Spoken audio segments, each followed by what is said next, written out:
Welcome to Dependable Flame, where we explore vintage petrol lighters, ashtrays, tobacciana, and other useful mechanisms. Make yourself at home.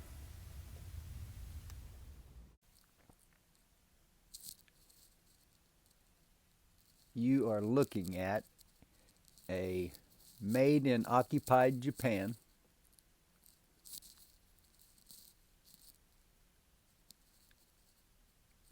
semi-automatic petrol lighter. Does have marking PKS.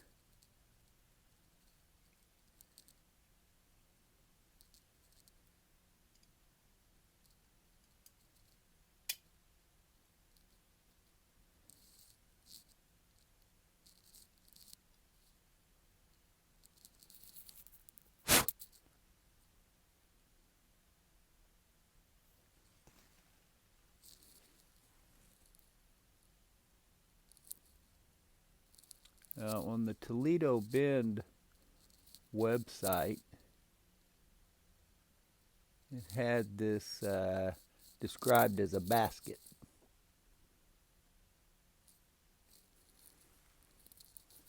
To me, it looked like a pail, but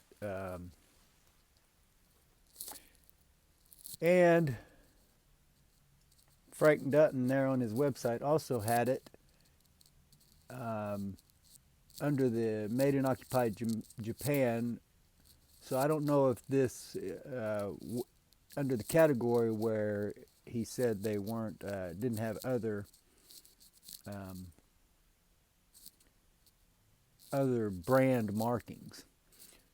And the pictures that are available on that site, while I mean he's done an incredible amount of work there that is invaluable to me. But he doesn't, it's usually just a few pictures of each lighter. And the way that I've got access to it right now through the archived, I don't know what you would call it, the archived. I think the last one I looked at said it had been archived early in like February of 2020. So anyway, that archive project, I'm not sure how that works, but all the links aren't live, but most of the basics of the lighter listing part of the website are. And he had it listed under the portion of Made in Occupied Japan that didn't have other branding. So I don't know if this PKS is some other kind of marking other than a branding mark, or perhaps it could have been that it is a brand, and the example of the lighter that they had, there were a couple of them on the Toledo Bend Vintage Cigarette Lighters website there, that one of them was in an ashtray set, and the other one was the one that was described as a basket.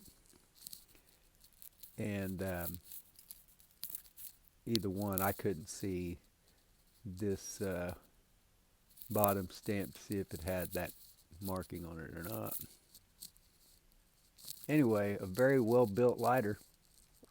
Excuse me. And the Made in Occupied Japan, we discussed this in the comments section of one of my recent videos here last week or the week before with my friend Boo Rock Beer, who commented about, I can't remember now which one it was. The Buxton lighter was I'll leave a link there so you can see that comment. But he had commented about when the occupation was, and which caused me to go look it up before I did this video today.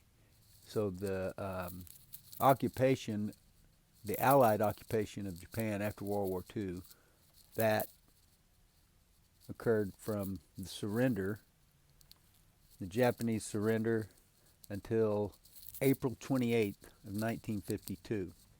Now, during that process, while they were occupied and in the process of reconstruction, apparently there were high-ranking officials, I believe I read an American general maybe, who encouraged them to steal Western ideas and put them to work in their factories and to profit off of them. So that's sort of how this proliferated.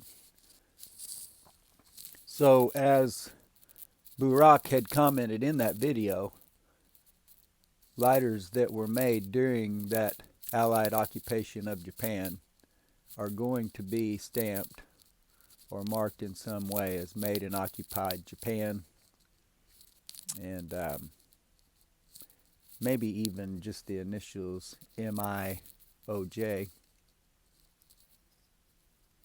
Sort of a modular design here with the insert. You'll see if you collect or get to searching around at these kind of lighters, you'll see that the same or similar inserts were used in many different actual design bases. You can see the same markings there. PKS, made in occupied Japan. It's got a straight flint tube.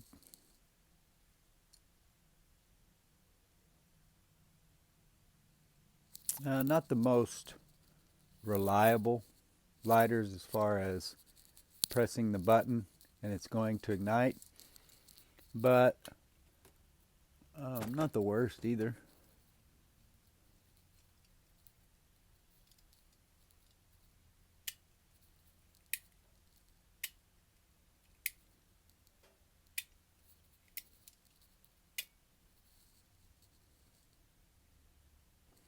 At least with a semi-automatic like that, you're not sitting there just wheeling away at a thumb wheel.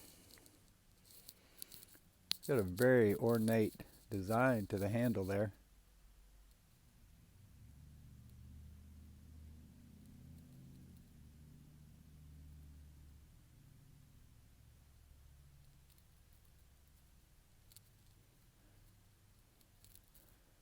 This lighter has plenty of wear, scuffs, dings, scrapes, plating loss, brassing, I think you would call it.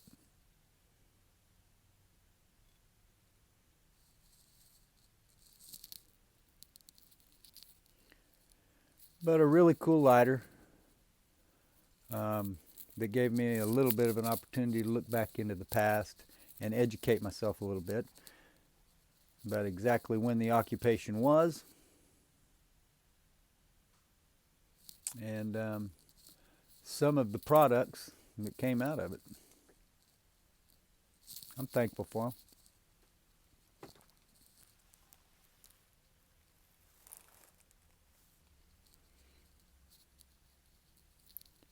If you like old cigarette lighters, ashtrays, tobacciana, and other useful mechanisms, please subscribe to the channel.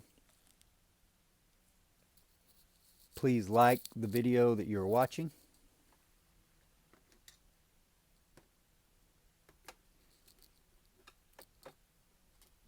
Tell your friends about the channel.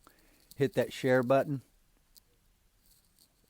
Send it off in a text, email, post it on social media, however it is that you communicate with your friends these days, and let them get a look at it for themselves.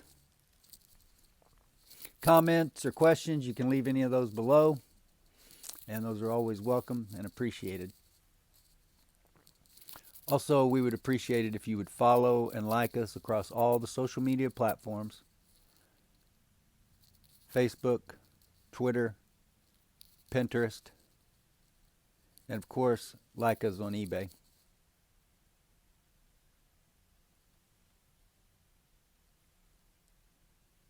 Until next time.